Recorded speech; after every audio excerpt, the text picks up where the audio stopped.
Imagine que você está comandando um navio de carga, um dos maiores do mundo, com centenas de metros de comprimento, com milhares de containers, milhares de dólares em mercadoria. E sua missão parece ser muito simples, sair do Oceano Atlântico e ir para o Oceano Pacífico. Mas existe um problema: terra, mas muita terra. Tem montanha, florestas e rios,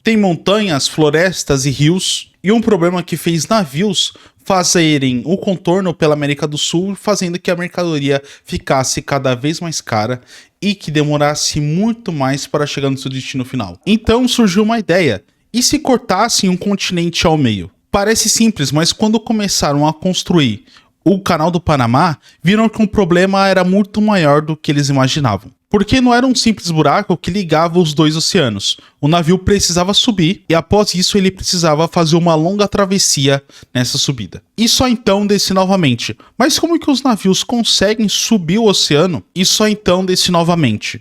Mas como que um navio consegue subir sem motores puxando? Sem truque de mágica e sem guindastes puxando ele? Hoje você vai descobrir como que funciona um sistema de engenharia mais impressionante da história da humanidade. Antes do Canal do Panamá existir, os navios precisavam fazer um longo contorno pela América do Sul. Isso significava passar pelo temido Cabo Horn, uma das áreas mais perigosas marítimas, cheia de tempestade, correntezas, ondas gigantes e viagens que poderiam durar semanas extras. O mundo precisava de um atalho e o Panamá parecia ser o lugar perfeito, mas era estreito. Mas havia um detalhe: o terreno estava longe de ser plano. Muita gente imagina que o Canal do Panamá é apenas um rio reto onde liga dois oceanos, mas não é muito bem assim. O principal trecho passa pelo Lago Gatun, um lago artificial com dezenas de metros cúbicos de água acima do nível do mar. Isso significa que o navio precisa literalmente subir para continuar sua viagem, e depois descer para continuar. E aí que tudo mudou. Aí que começou a entrar as eclusas. Imagina um elevador. Agora substitui a cabine por um navio e substitua os cabos por água e pronto. Você acabou de entender o conceito de uma eclusa. Uma eclusa é uma câmara fechada por portões gigantes. Quando o navio entra, os portões fecham. Então a água é adicionada ou ela é removida, fazendo o navio subir ou descer, sem motor e sem ser puxado, apenas flutuando. Agora chega a parte mais impressionante. Quando o navio entra na eclusa, os portões fecham atrás dele. E em seguida, enormes canais liberam água subterrânea de níveis muito mais altos. A água começa a entrar lentamente, o nível começa a subir e o navio começa a subir junto. O processo parece simples, mas movimenta milhares de litros de água. Tudo controlado com extrema precisão.